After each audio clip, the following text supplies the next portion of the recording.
Hire this is all about me. यहाँ पर आप मेरे बारे में जान सकते हैं, और मैं ऑलरेडी सोशल वर्क को पढ़ाता हूँ। जो लोग वीडियो को पहली बार देख रहे हैं वो यहाँ से देख सकते हैं। और this is the mobile number. कोई भी आपको क्वेरी है, कोई डाउट है regarding social work UGC net subject, उस पर आप कॉल कर सकते हैं, इसी मेल कर सकते हैं। और ये टेलीग्राम चैनल, इसको आप जरूर ज्वाइन कर लीजिए। यहाँ पर सभी notification, video link, notes, what जो मैं प्रोवाइड कराता हूँ वो इस टेलीग्राम चैनल के अंदर मैं शेयर कर देता हूँ। आप इस बारकोड को स्कैन कर लीजिए और आप इसको टेलीग्राम चैनल को ज्वाइन कर सकते हैं। Okay, and before begin this is the course, these are the courses. जो लोग, अगर आप ज्वाइन करना चाहते हैं कोर्सेज को, आप ज्वाइन कर सकते हैं। क्रैश कोर्स है। Question number 43, who can form NGO? किसके द्वारा एनजीओ को बनाया जा सकता है, एनजीओ फॉर्म किया जा सकता है? बॉडी ऑफ इंडिविजुअल्स, एक लोगों का समूह। Hindu undivided family through the कर्ता, जिसको हम बोलते हैं एचयूएफ। Please mute. या फिर हेलो, कोई कुछ बोल रहा है क्या? Okay. And option number C, an institution, किसी संस्था के द्वारा एनजीओ को बनाया जा सकता है।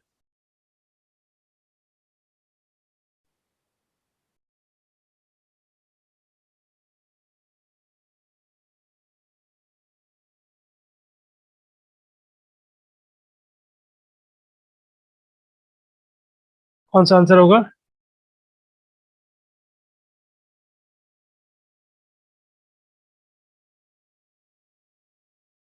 लोगों के समूह के द्वारा। देखो ऑप्शन नंबर 3 कैसे होगा? 43 का ए है, ए होगा ना। बॉडी ऑफ इंडिविजुअल्स, एक लोगों के समूह के द्वारा एनजीओ बनाया जा सकता है आराम से, है ना, समूह होगा एक।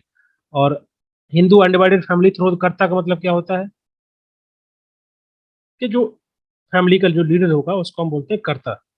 ओके, जो सबसे बड़ा या एल्डेस्ट पर्सन होता है फैमिली का, हेड ऑफ द फैमिली होता है, उसको हम कर्ता बोलते हैं।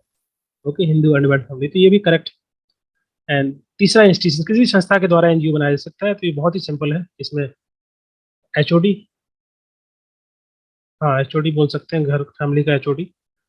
ओके, तो आपके तीनों करेक्ट है, पहला आंसर करेक्ट हो जाएगा। इसमें किसी को डाउट? हिंदू अनडिवाइडेड फैमिली का मतलब होता है जहाँ पर एक पूरी फैमिली रहती है, दे शेयर द कॉमन एंसेस्टर, और काइंड ऑफ बोल सकते हैं all the person linearly connected होते हैं। सर मैं बी, डाउट है सर, बी में डाउट है। अच्छा, Hindu undivided family through it's करता, इट्स करता का मतलब है कि एक जॉइंट फैमिली जैसे होती है ना। इन जो बोल सकते हैं कि ट्रेडिशन जो हमारे इंडियन का जो वो है फैमिली सिस्टम है, जॉइंट फैमिली का जो सिस्टम है, वो उसको हम बोल सकते हैं हिंदू अनडिवाइडेड फैमिली, जहाँ पर कॉमन एंसेस्टर मतलब फॉलो करते हैं, या बोल सकते हैं हस्बैंड वाइफ बच्चे, फिर सब लोग जो है साथ में रहते हैं। और कर्ता का मतलब होता है हेड होता है, जो फैमिली का हेड होता है वो, उसको हम बोलते हैं कर्ता, जॉइंट फैमिली। ओके, ऐसा एक्ट में लिखा हुआ है, आप जब एक्ट को पढ़ेंगे तो उसमें इसी प्रकार से लिखा हुआ है, Hindu undivided family through it's करता। ओके, या फिर आप जब आरटीआर फाइल करते हैं, इनकम टैक्स रिटर्न, उसमें भी इसी प्रकार से एक ऑप्शन दिया रहता है। पहला आंसर करेक्ट हो जाएगा, of more people living together. बिल्कुल, वो तो मैं डेफिनेशन में बताया ही था कि जो ज्वाइंट फैमिली होती है जहाँ पर ओके दो या दो से अधिक जनरेशन साथ में मिलकर के रहते हैं, जैसे कि बच्चे हैं उनके फादर हो गए, उनके उसके बाद फिर आपके दादा परदादा, इस प्रकार से दो तीन जनरेशन साथ में रहती है, एटलीस्ट दो जनरेशन तो होगी ही। Okay,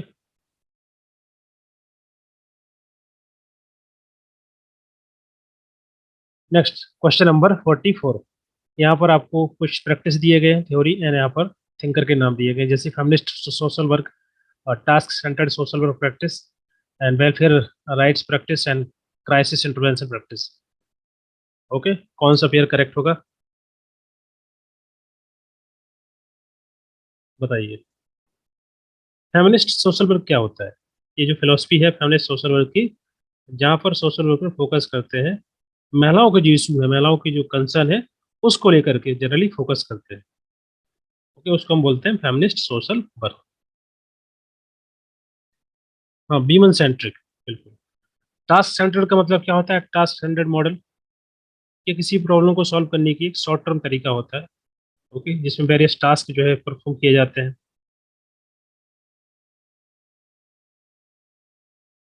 okay, focus on task, जैसे सबसे पहले कोई इवेंट या कोई प्रॉब्लम है उसको जानना, अंडरस्टैंड करना, उसके बाद फिर उसके बारे में पेशेंट को बताना, समझाना, उसके रिगार्डिंग जो भी सॉल्यूशंस हो सकते हैं वो पॉसिबल आउटकम निकालना, उसके सोल्यूशन निकालना, पर्सन को इनकरेज करना, एंगेज करना डिफरेंट टास्क में। तो आपका ये फोकस करता है, छोटे छोटे टास्क या short term problem solving approach अपनाई जाती है। सोशल वर्क प्रैक्टिस में उसको बोलते हैं टास्क सेंटर्ड अप्रोच। ओके, ये कहीं पर भी हो सकता है, जैसे बच्चे हैं तो स्कूल में इसको हम प्रैक्टिस कर सकते हैं, हॉस्पिटल प्रैक्टिस कर सकते हैं पेशेंट के साथ। ओके, या प्राइवेट प्रैक्टिस कर सकते हैं सर। ओके, आपका तो फेमिनिस्ट सोशल वर्कर हो गया, किसके साथ? Lena Dominelli. And task centred approach Peter Marsh. Fourth number आपका कौन सा हो जाएगा? हाँ, बी हो जाएगा आपका, करेक्ट। ओके, ये नाम शायद आपने नहीं सुने होंगे ज्यादा, तो इनको याद कर लेना है ना। क्राइसिस इंटरवेंशन का मतलब क्या होता है, कोई बताएगा?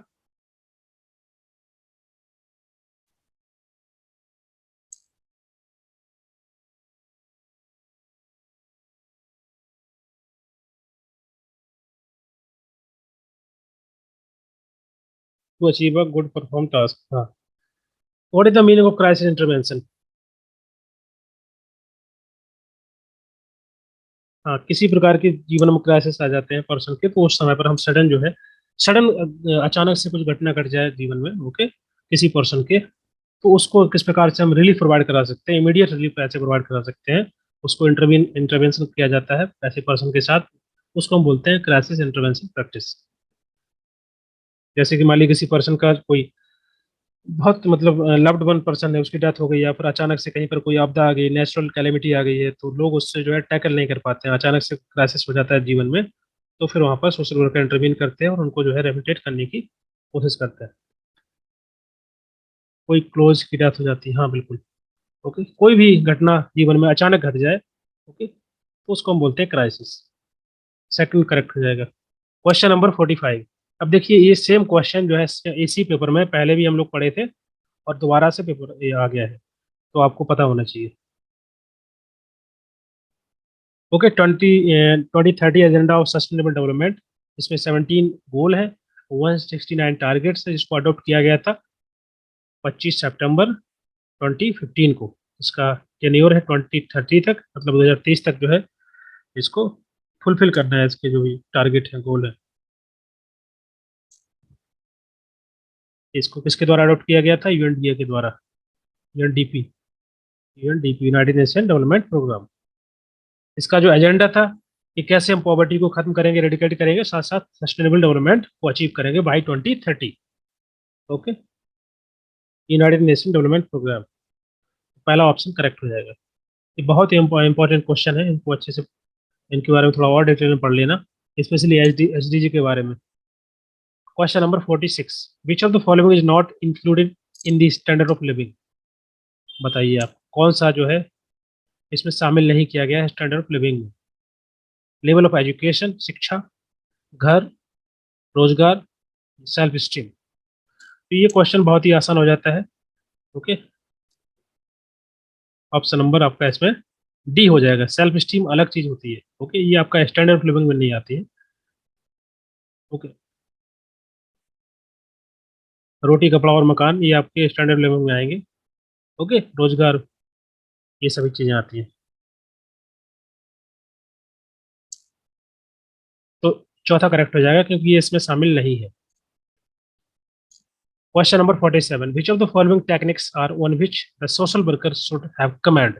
आपको बताना है कि सोशल वर्कर को इनमें से कौन कौन सी टेक्निक पर कमांड होनी चाहिए सोशल वर्कर प्रैक्टिस करने के लिए। Explaining, advising, reinforcing, reassuring. Okay, अब एक्सप्लेनिंग का मतलब आपको पता ही होगा कि इंस्ट्रक्शन जब सोशल वर्कर करेगा तो उसको चीज़ों को एक्सप्लेन करना आना चाहिए, और कैसे सलाह देना है, अच्छी तरीके से एडवाइस करना आना चाहिए। और री एनफोर्सिंग का मतलब क्या होता है कि किसी बात को मजबूती से बोलना, to make something very stronger, ताकि सामने वाले पर्सन को तो भरोसा हो सोशल वर्कर पर। ओके, उस चीज़ को री करना। और रीअश्योर का मतलब क्या होता है, आश्वस्त करना लोगों को, ओके, उनके अंदर कॉन्फिडेंस डेवलप कर देना किसी चीज को लेकर के, आश्वस्त कर देना, उसको बोलते हैं रीअश्योर करना। तो सभी करेक्ट है, तो आपके ऑप्शन नंबर डी आपका करेक्ट हो जाएगा। Question number 48, arrange stage of group development in order to given by the Garland, Jones and Kolodny. इसका आपको आंसर बताना है। Pre application, differentiation, intimacy, power and control and separation.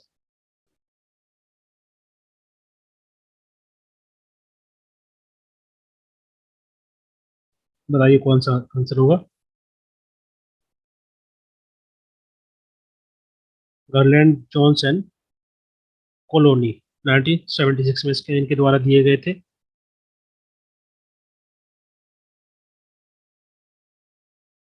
Option number 48 का answer बताइए। Affiliation का मतलब क्या है? प्री एफिलिएशन, जब शुरुआत होती है, जब कोई ग्रुप बनता है, okay, about joining the group, जहाँ पर लोग बहुत ज़्यादा इंटीमेट नहीं होते हैं, लोग एक दूसरे को जानते नहीं है, इंटरेक्शन बहुत ज़्यादा इंटीमेट नहीं होता है, नॉन इंटीमेट या इंटरेक्शन बहुत सुपरफिशियल टाइप का होता है, लोग एक दूसरे को ज़्यादा नहीं जानते, वो आपका होता है प्री एफिलिएशन। ओके, दूसरा यहाँ पर दिया है डिफरेंशिएशन। उसका मतलब क्या होता है डिफरेंशिएशन का? डिफरेंशिएशन का मतलब होता है कि ग्रुप के अंदर लोग हैं, अब सभी लोग अलग अलग होते हैं, they have different personality, different identity. Okay, तो लोगों पर एक दूसरे पे जो है ग्रुप मेंबर होते हैं, ओके, इस चीज़ को मानना होता है कि member have different quality, everybody have individual like means identity. Okay, respect other member, respect other decision, एक दूसरे के रिस्पेक्ट करना, उसको हम बोलते हैं डिफरेंट पॉइंट ऑफ व्यू भी लिखा हुआ है इसमें। हाँ ठीक है। तीसरा है इंटीमेसी। इंटीमेसी का मतलब लाइक फैमिली, जैसे कि फैमिली के अंदर बेहतर इंटीमेसी होती है, सिबलिंग्स के बीच में होती है बेहतर, तो वो इंटीमेसी होनी चाहिए, ज़्यादा ओपननेस होनी चाहिए लोगों के बीच में। ओके, एक दूसरे के सामने बात रखें अपनी। Okay, people are more open with each other, group के ग्रुप में मिलकर के काम करें, क्लोजनेस होनी चाहिए, बॉन्डिंग होनी चाहिए, इन्वॉल्वमेंट होना चाहिए लोगों का आपस में, उसको हम बोलते हैं इंटीमेसी। और चौथा है इसमें power and control. Power control का मतलब होता है ट्रांजिशन पीरियड, जैसे पहला स्टेज खत्म होता है ना आपका प्री एफिलिएशन, फिर ये आपका पावर कंट्रोल शुरुआत होता है, ट्रांजिशन स्टेज होता है, जहाँ पर हम इशू पर डिस्कस करते हैं। ओके, कौन ग्रुप को लीड करेगा, कौन कंट्रोल करेगा, क्या हायरार्की होगी, कौन बॉस होगा, उसके सबऑर्डिनेट कौन होंगे, रैंकिंग की जाती है लोगों के बीच में इस प्रकार से। ओके, बेहतर कम्युनिकेशन स्टैब्लिश करना लोगों के बीच में, मेंबर के बीच में। ये आपका बोल सकते हैं कि जैसे कि हम लोग डिस्कस किए थे पहले, उसमें आपका एक स्टेज थी। कौन सी स्टेज थी, कोई बताएगा? पावर एंड कंट्रोल को लेकर के।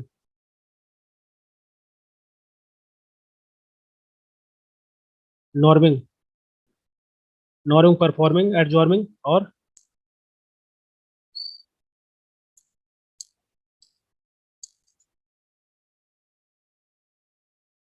Adjustment, adjust, forming. हाँ, फॉर्मिंग बिल्कुल सही है। स्टॉर्मिंग, हाँ बिल्कुल। ओके, ठीक है, नॉर्मिंग। ठीक है, जहाँ पर लोग जो है एक ट्रांजिशन फेज में रहते हैं, एक दूसरे को समझते हैं, वो आपका पावर एंड कंट्रोल में आ जाएगा, ट्रांजिशन पीरियड होता है। तो पहला देखिए, पहला तो प्री एफिलिएशन करेक्ट है, उसके बाद आएगा आपका पावर एंड कंट्रोल, जो आपका ट्रांजिशन पीरियड होता है, जहाँ पर लोगों के जो थॉट्स होते हैं, विचार होते हैं, मिलते नहीं, कन्फ्लिक्ट होता है। ए के बाद डी आएगा, तो आपका एक ही ऑप्शन है जो है सेकंड वाला, वो करेक्ट हो जाएगा। उसके बाद सी आएगा, सी मतलब इंटीमेसी, उनके बीच में रिश्ते बनेंगे, जैसे नॉर्मिंग होना स्टार्ट होता है, लोगों के बीच में परफॉर्मिंग स्टार्ट होती है। ओके, लास्ट आएगा आपका सेपरेशन, एडजॉर्मिंग, कि जब आपका टास्क कंप्लीट हो जाता है then people separate from the group. तो ये आपका कॉमन है सभी में, ये भी कॉमन है, डी सी बी आएगा ये वाला। इसमें किसी को डाउट है तो भी हम डिस्कस कर लेते हैं दोबारा। पावर एंड कंट्रोल नहीं समझे? Power and control, okay, power control मतलब होता है ये आपका ट्रांजिशन फेज होता है, स्टेज होता है, जैसे कि पहले स्टेज में लोग एक दूसरे को नहीं जानते ज़्यादा ना, ज़्यादा उनके बीच में रिलेशन नहीं होते हैं बेहतर, जस्ट वो ग्रुप को ज्वाइन करते हैं। ओके, सोशल वर्कर के द्वारा एक ग्रुप बनाया जाता है, उसमें डिफरेंट लोग होते हैं, एक दूसरे को नहीं जानते, नहीं समझते हैं। ओके, लोगों पे ज़्यादा ट्रस्ट नहीं होता है एक दूसरे के प्रति। ओके, पावर कंट्रोल में क्या होता है कि ग्रुप के अंदर ही, ग्रुप से ही कोई लीडर बनाया जाता है, तो वो पावर कन्फ्लिक्ट होता है। इसके अलावा हिरार्की बनाई जाती है, ग्रुप के अंदर रैंकिंग की जाती है, तो कन्फ्लिक्ट अराइज होता है। ओके, कम्युनिकेशन धीरे धीरे एस्टेब्लिश होता है लोगों के बीच में। ओके, एक दूसरे को जानते हैं, समझते हैं। ओके, ये आपका आता है इसमें पावर एंड कंट्रोल के अंदर। तो यहाँ पर सोशल वर्क का क्या काम होता है?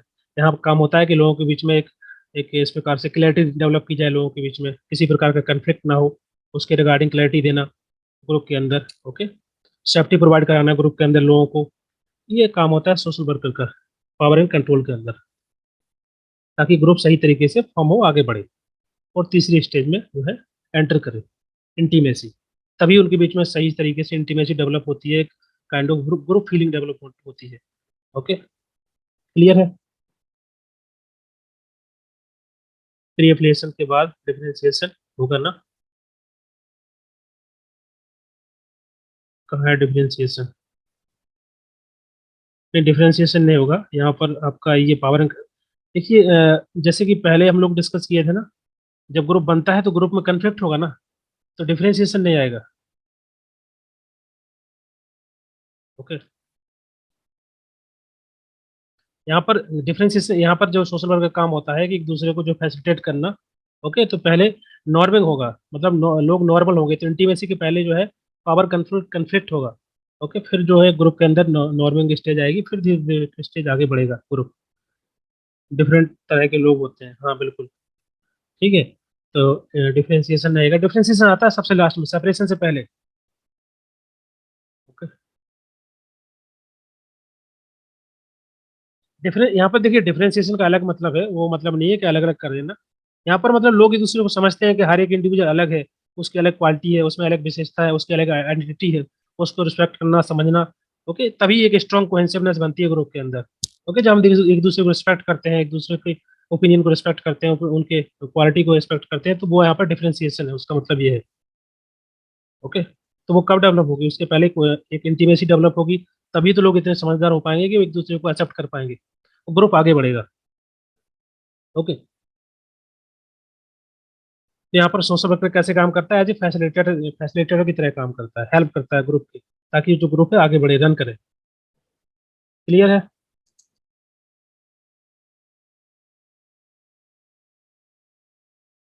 हाँ जी, किसका क्वेश्चन था? बोलिए। Next question. डिफरेंशिएशन का मतलब है डिफरेंट टास्क से। डिफरेंशिएशन का मतलब होता है डिफरेंट टास्क समझ सकते हैं, और एक यूनिक आइडेंटिटी समझ सकते हैं। ग्रुप के अंदर डिफरेंट लोग होते हैं, डिफरेंट टाइप के लोग होते हैं, अलग अलग उनकी पर्सनालिटी होती है, अलग आइडेंटिटी होती है ग्रुप की। ओके, धीरे धीरे लोग एक दूसरे को जानते हैं, इस एक उनके बीच में अच्छा रिश्ता, स्ट्रॉन्ग कोहेसन डेवलप होता है। ओके, एक दूसरे के प्रति रिस्पेक्ट डेवलप होती है, क्योंकि सभी के सभी लोग अलग अलग हैं। ओके, तो वो आपका डिफरेंशिएशन है। ओके, देखिए टास्क अलग चीज होती है, टास्क हो सकता है ग्रुप के अंदर सबको अलग अलग टास्क दिया जाए, या एक ही टास्क पे काम करेंगे, दैट इज डिफरेंट थिंग। वो किस प्रकार का ग्रुप, किस लिए ग्रुप बनाया गया है, तो उसका टास्क अलग हो जाएगा। यहाँ पर हम बात कर रहे हैं ग्रुप फॉर्मेशन की। ओके, ग्रुप बनता कैसे, डेवलप कैसे होता है, अब उसके अंदर क्या काम कराया जा रहा है सोशल वर्कर के द्वारा, किस लिए, क्या उसका पर्पज है, वो डिफरेंट है। ओके, ग्रुप बनता कैसे, ग्रुप कैसे डेवलप होता है, कैसे आगे बढ़ता है, उसके बारे में हम लोग बात कर रहे हैं। ठीक है, सेकंड आपका करेक्ट हो जाएगा। Question number 49, social service list one में दिया है, और social work, social security, social reform, और यहाँ पर इसके बारे में दिया गया है, आपको बताना है कौन सा करेक्ट हो जाएगा। ये वाला वीडियो रिकॉर्ड हो रहा है ना? एक मिनट। हाँ,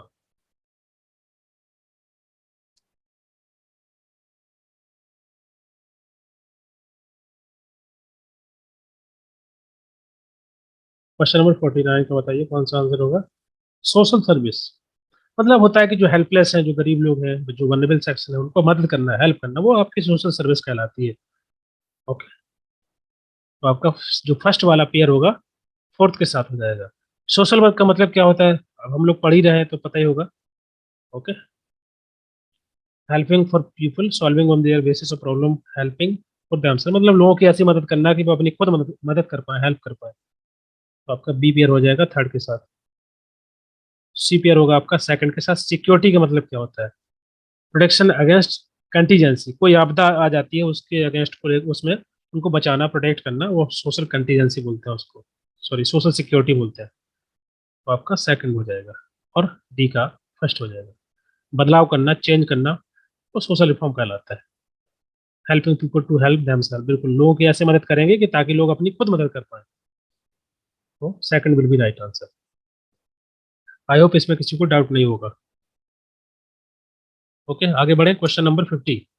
who among the following introduce urban local self government in India? देश के अंदर, भारत के अंदर किसके द्वारा ये जो है निकाय को इंट्रोड्यूस किया गया था, अर्बन लोकल सेल्फ गवर्नमेंट?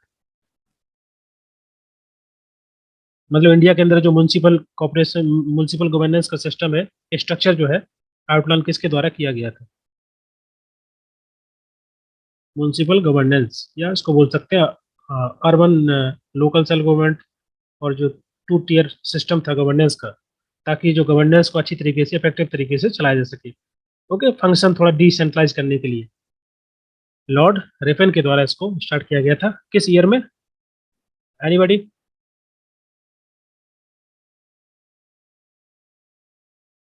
80, 82 में।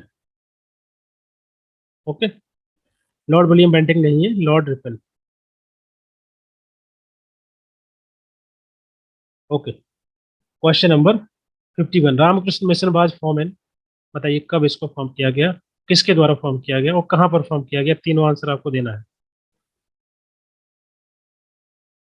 Who form this Ramakrishna Mission and where, कहाँ पर? हाँ जी, राजा राममोहन रॉय। रामकृष्ण मिशन नहीं, गलत है। बहुत आसान क्वेश्चन है, गलत नहीं होना चाहिए।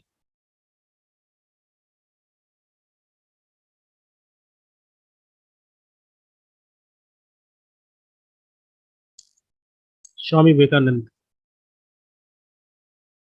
बेलूर प्लेस।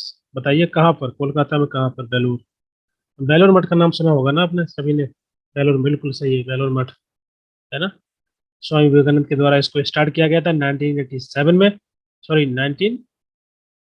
1897 में।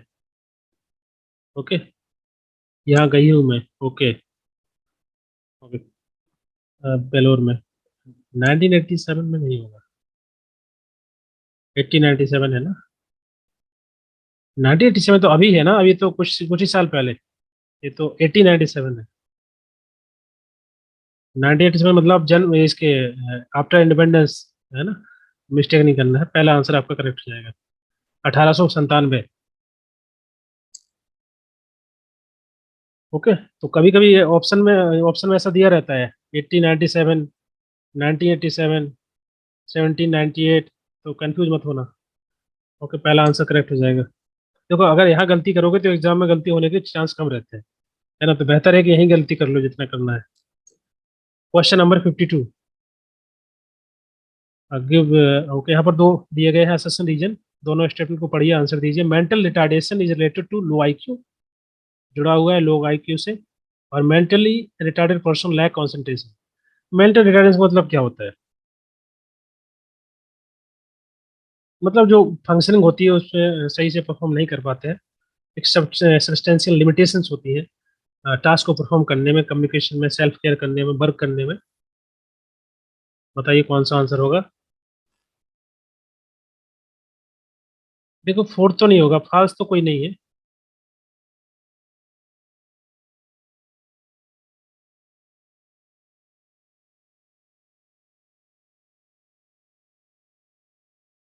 बताइए कौन सा आंसर होगा।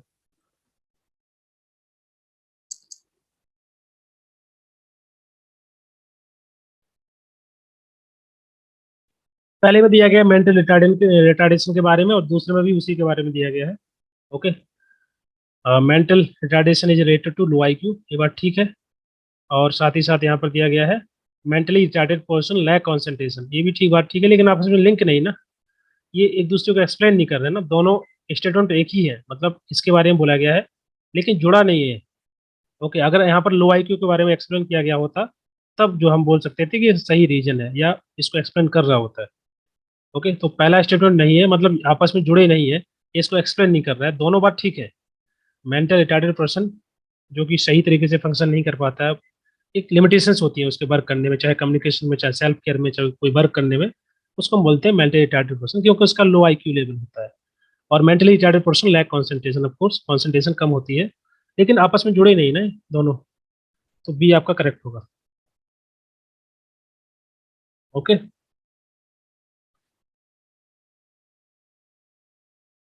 ठीक है। Next question, question number 53। इसमें किसी को डाउट तो नहीं है? IQ mental as divide by chronological age, okay, ठीक है, ठीक है,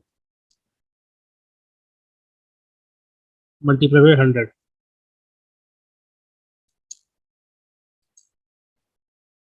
ओके ओके, ठीक है। क्वेश्चन नंबर 53 का आंसर दीजिए। The juvenile justice care and protection of children act 2016।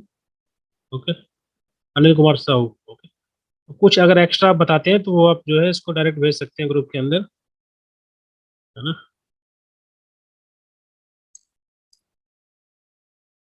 Okay, इसको बताइए। Juvenile justice care and protection of children act 2016 include children needing care and, one second, क्या लिखा है, care and protection the major and include, क्या क्या इसमें चीजें include रहती है, आपको बताना है क्या क्या शामिल है इस एक्ट के अंदर, जहाँ पर बच्चों की देखभाल और उनका संरक्षण किया जाता है थ्रू दिस एक्ट। तो क्या क्या, रिहेबिलिटेशन, अडॉप्शन, रीइंटीग्रेशन, रेस्टोरेशन।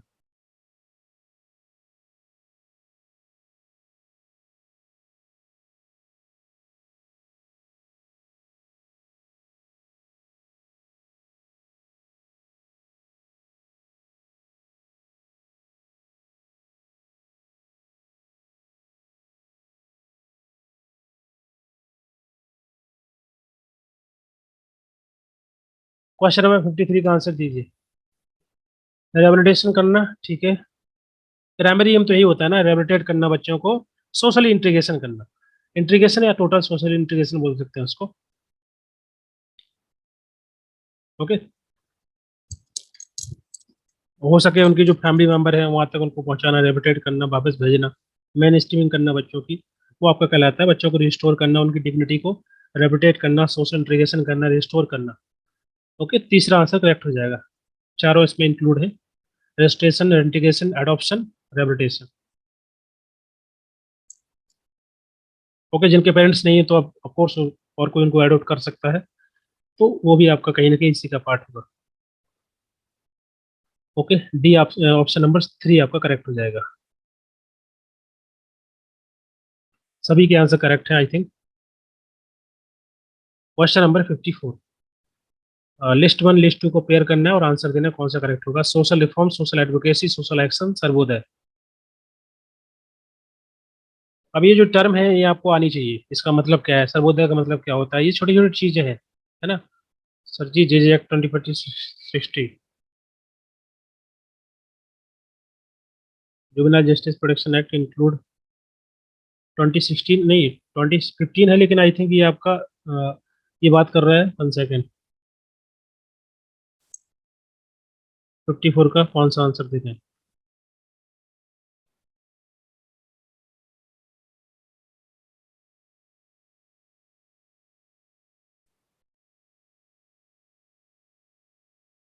16 नहीं होगा, 15 होगा ना, juvenile justice and protection act 2015।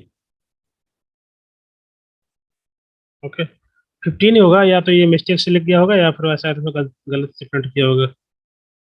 Okay, 16 ही है।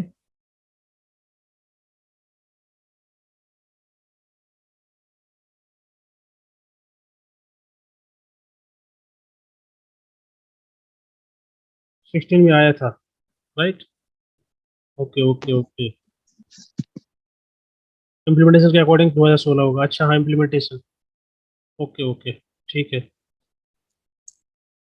Juvenile justice care and sir children act sir वो 2015 ही होगा सर। है।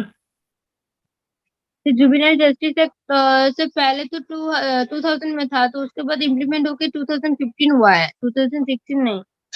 नहीं, 15 है लेकिन उसको इम्प्लीमेंट किया गया 16 में, 1 जनवरी 2016 को। ओके, 1 जनवरी 2016 को इसको इम्प्लीमेंट किया गया है, publish by authority government of India.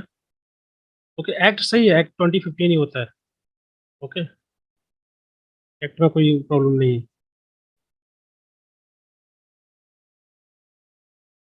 Act 2015 ही दिख रहा है, 2015 ही दिखेगा क्योंकि 2015 में लाया गया था उसको।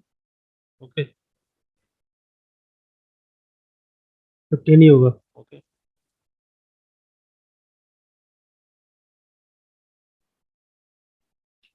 द मेजर इंक्लूड कौन कौन से, और एज 2021 अमेंडमेंट में 16 कर दी गई है।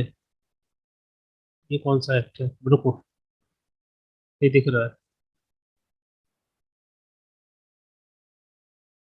अमेंडमेंट में क्या क्या लिख दिया है इसमें। एक मिनट रुकना, क्या क्या आंसर आ गए हैं सबके, पढ़ लेते हैं एक बार। इम्प्लीमेंटेड अकॉर्डिंग टू 2016, उसके बाद 2015 ही है, फोर्स एक्ट है वो 2015 ही लिखा है उसमें। ओके, ठीक है। क्वेश्चन नंबर 54 का आंसर दीजिए।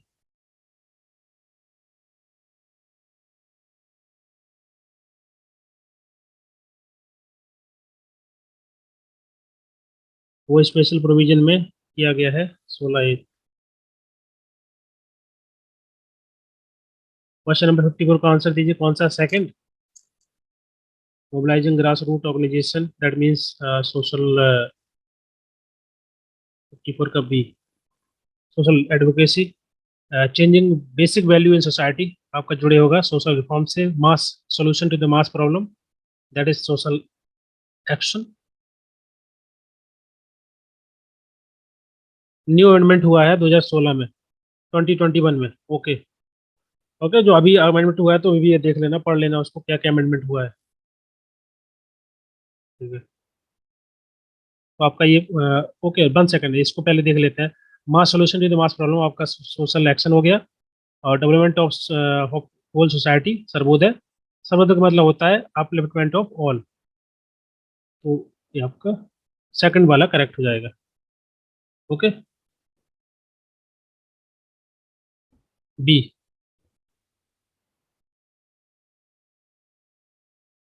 Next question, question number 55, calculation of number of deaths per thousands fall under the measure of nominal scale, ordinal scale, ratio scale और internal scale।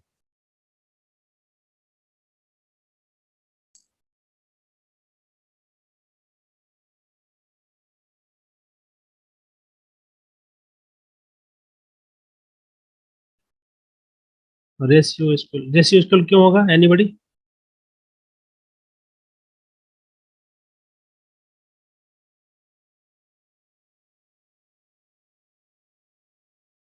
रेशियो स्केल क्यों, क्योंकि इसको हम ऑर्डरली ऐड कर सकते हैं, सब्ट्रैक्ट करते हैं, मल्टीप्लाई कर सकते हैं। ओके, मीन मीडियन मोड सब निकाल देते हैं। प्रोपोर्शनल इंटरवल, मल्टीपल वेरिएबल्स की में देख सकते हैं, जीरो भी हो सकता है। ओके, तो ये सभी आपका रेशियो स्केल हो जाएगा, ऑप्शन नंबर 3। से सर्वोदय को ग्रास रूट लेवल ना था। सर्वोदय का मतलब होता है सर्व प्लस उदय, सर्व मतलब सभी का, उदय मतलब होता है अपलिफ्टमेंट। ओके, उसको बोलते हैं Sarvodaya. Sarvodaya to grass root level था ना। ओके, ग्रास रूट लेवल का मतलब होता है कि जमीनी स्तर से बेहतरीन आना, तो वो आप उसको जोड़ के देख सकते हैं।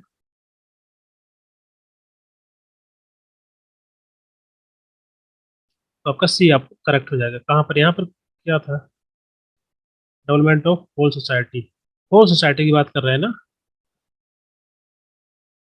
यहाँ पर ऑर्गेनाइजेशन की बात हो रही है। सर्वोदय में हम मोबिलाइजेशन नहीं करते ना, यहाँ पर हम करते हैं development of whole society. Okay,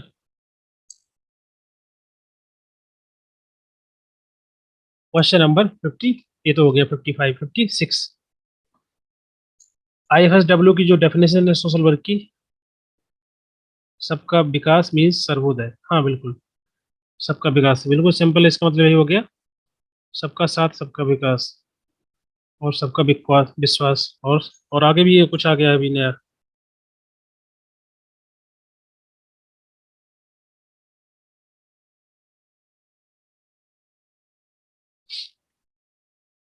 Okay. सबका विश्वास, सबका विश्वास के भी अब उसके बाद अभी जो भी नए प्रेसिडेंट बनी है, उनके द्वारा एक लाइन और जोड़ी गई है, एनीबडी, किसी को अगर किसी ने वीडियो देखा होगा तो क्या बोला गया था उनके द्वारा? सबका विश्वास, सबका प्रयास।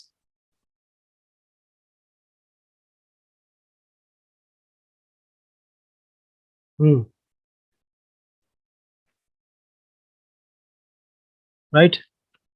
ओके, क्वेश्चन नंबर 56 में का आंसर दीजिए।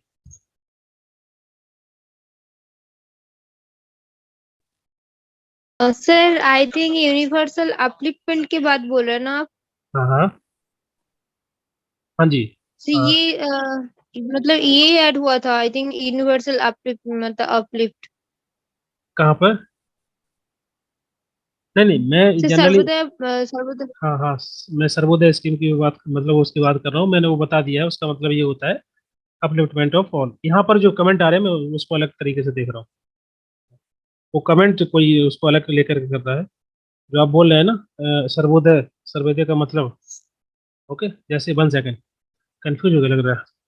यहाँ पर दिया है Sarvodaya, development of whole society, मतलब सोसाइटी के सभी लोगों का डेवलपमेंट। इसका मतलब ही होता है, देखिए, सर्व हिंदी वर्ड है प्लस उदय। सर्व का मतलब होता है सभी, उदय का मतलब होता है विकास या अपलिफ्टमेंट। ओके, ये ऑप्शन आपका यही करेक्ट है।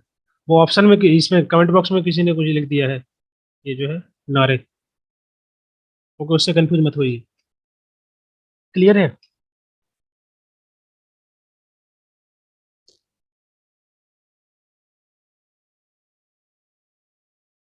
ओके, क्वेश्चन नंबर, हाँ ये हो गया। अच्छा, क्वेश्चन नंबर 56,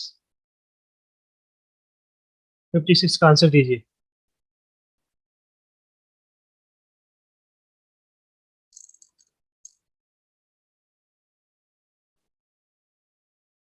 फिफ्टी सिक्स का डी। ओके, देखिए डेफिनेशन को लेकर कितने सारे क्वेश्चन बनते हैं, कि डेफिनेशन अच्छे से पढ़ लेना, याद कर लेना। Social work is a practice based profession and academic discipline that promotes social change, social development, social cohesion, empowerment of and liberation of people.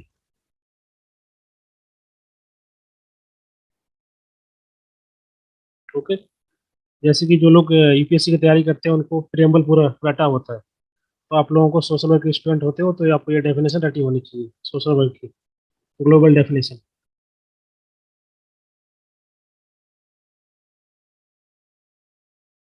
Okay, option number D, A B C D, I first global definition social work, corporate equality, freedom, liberty, enhance of wellbeing. हाँ ठीक है, correct है। Okay,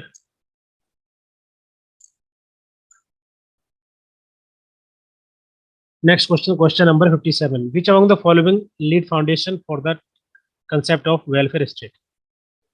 बताइए, इनमें से किसके द्वारा जो है इस कंसेप्ट की जो है फाउंडेशन रखी गई, अवधारणा रखी गई, इस कंसेप्ट की, वेलफेयर स्टेट की, जो है देश को एक वेलफेयर स्टेट बनाया जाए? Beveridge report, Manusmriti, Magna Carta, पोरलो।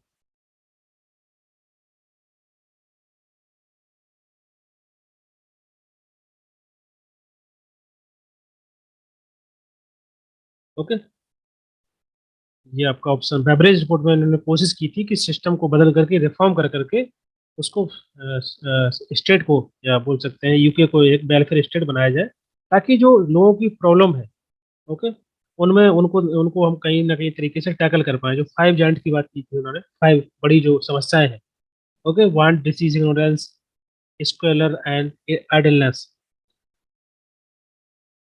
तो ये बेवरेज रिपोर्ट में दिया गया था, कई बार डिस्कस कर चुके हैं, तो उसको ज़्यादा डिटेल में एक्सप्लेन करने की जरूरत नहीं है। पहला आंसर करेक्ट हो जाएगा। Question number 58, arrange the following day in the chronological order, youth day, women's day, children day, AIDS day. अब ये क्वेश्चन को अच्छे से समझिए, आंसर दीजिए, गलत नहीं होना चाहिए। इसमें क्या गलती करते हैं स्टूडेंट?